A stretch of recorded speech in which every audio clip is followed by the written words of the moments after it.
Welcome to ஆறுகலை சமையல். ஆறுகலை சமையல் இன்றைக்கி நம்ம ஒரு ஸ்வீட் ரெசிபி செய்ய போகிறோம். மைசூர் பாக்கு. வீட்டில் இருக்க கடலை மாவு ஆயில வச்ச சட்டுன்னு செஞ்சிடலாம். வாங்க எப்படி செய்யலான்னு பார்க்கலாம். மைசூர் பாக்கு செய்கிறதுக்கு ஒரு 200 கிராம் கடலை மாவு எடுத்து வச்சுருக்கேன். 200 கிராம் ஜீனி எடுத்து வச்சுருக்கேன். நெய்யும் ஆயிலும் சேர்த்து ஹீட் பண்ணி 250 எடுத்து வச்சுருக்கேன். இந்த மாதிரி சேர்த்து எடுத்து வச்சுக்கோங்க ஹீட் பண்ணி. பாவு காய்ச்சறதுக்கு தண்ணி, அவ்வளோதான் இதுக்கு தேவையான பொருள். அடுப்பில் ஒரு வாணலி வச்சுட்டு கடலை மாவு அதில் போட்டுட்டு நல்லா வறுத்துக்கங்க. சிம்மிலே வச்சு கடலை மாவு பச்சை வாசனை போகிற அளவுக்கு வறுத்துக்கிடலாம். நல்லா பச்சை வாசனை போயிட்டோம். அதுக்கு இடையில் நம்ம எந்த ட்ரேயில் மைசூர் பாக்கு செய்ய போகிறோமோ அந்த ட்ரேயில் நெய்யை தடவி ரெடி பண்ணி வச்சுக்கலாம். ஏன்னா உடனே காய்ச்சினோடனே இல்லை ஊற்றணும், இல்லாட்டி கட்டி போட்டுரும். அதனால் ஒரு ட்ரே எடுத்து ரெடி பண்ணி வச்சுக்கோங்க. கடலை மாவு வறுத்துட்டு அதே வாணலியில் ஜீனியை போட்டுட்டு ஒரு 1/2 கப்பு தண்ணி ஊற்றிக்கங்க. ஜீனி கரையட்டும். நம்ம அதுக்குள்ளே கடலை மாவை சலிச்சிடலாம். வறுத்ததுக்கப்புறம் சலிங்க, ஏன்னா கட்டி போட்டிருக்கோம் வறுத்ததுனால.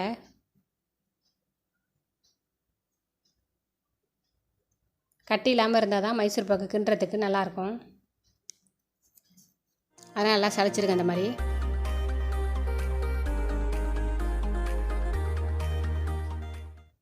பக்கத்துலேயே அந்த ஆயிலை ஹீட் பண்ணிக்கோங்க. லைட்டு சூடில் வச்சுக்கோங்க. ரொம்ப காய விட்டுறாமல் லைட்டாக சூடில் வச்சுக்கிட்டே இருங்க.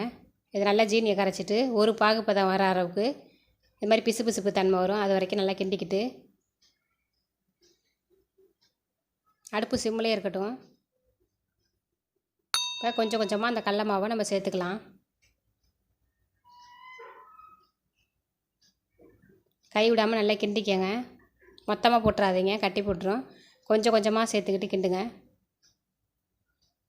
அந்த பாவில் எல்லா கடலை மாவும் நல்லா ஊறி வரட்டும். நல்லா இந்த மாதிரி கிண்டிக்கங்க. பக்கத்தில் நம்ம ஹீட் பண்ணி வச்சுருக்க ஆயில் எடுத்து கொஞ்சம் கொஞ்சமாக சேர்த்துக்கங்க. அதில் நம்ம ஆயிலை ஊற்ற ஊற்ற கடலை மாவு எல்லாத்தையும் உறிஞ்சிரும். கொஞ்சம் கொஞ்சமாக நம்ம ஊற்றி ஊற்றி ஊற்றி ஊற்றி கிண்டிக்கிட்டே இருக்கணும்.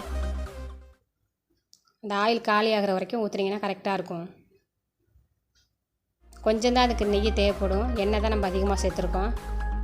5 நிமிஷத்தில் சட்டுன்னு செஞ்சிடலாம். வீட்டில் பிள்ளைங்களுக்கு இனிப்புனா ரொம்ப பிடிக்கும். இதை நம்ம வீட்டிலேயே செஞ்சு கொடுத்துலாம். மைசூர் பாக்கு கடையில் வாங்க வேண்டியதே இல்லை. இந்த மாதிரி கைவிடாமல் நல்லா கிண்டிக்கங்க.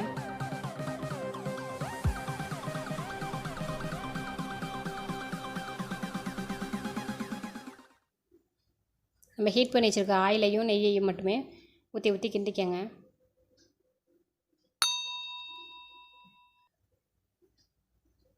நல்லா இந்த மாதிரி சுருண்டு வரணும். இதான் பக்குவம்.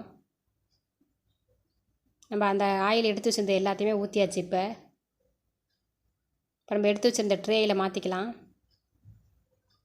மாற்றிட்டு ஒரு ஸ்பூனில் நெய் தடவிக்கிட்டு ஃபுல்லாக அந்த கடலை மாவில் தடவி கொடுத்துருங்க. கொஞ்சம் ஆறுனாலும் கெட்டி போட்டுரும். அந்த ஹீட்டோடையே ஃபுல்லாக தடவி விடுங்க. தடவிட்டு ஒரு 5 நிமிஷம் கழித்து கத்தியை வச்சு கட் பண்ணிக்கலாம். உங்களுக்கு எந்த சைஸில் வேணுமோ அந்த சைஸில் கட் பண்ணிக்கோங்க.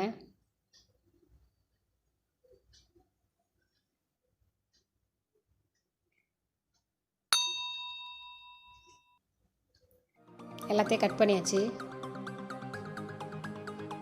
எப்படி சூப்பராக ரெடி ஆயிடுச்சு பாருங்கள். வீட்டிலையே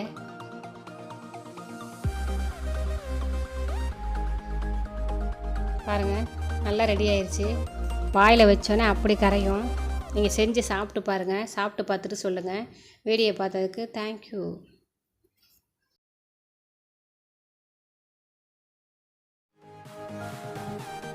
இந்த வீடியோ உங்களுக்கு பிடிச்சிருந்துச்சுன்னா லைக் பண்ணுங்கள், ஷேர் பண்ணுங்கள், சப்ஸ்கிரைப் பண்ணுங்கள். கூடவே அந்த பெல் பட்டனை அமுக்கிக்கோங்க.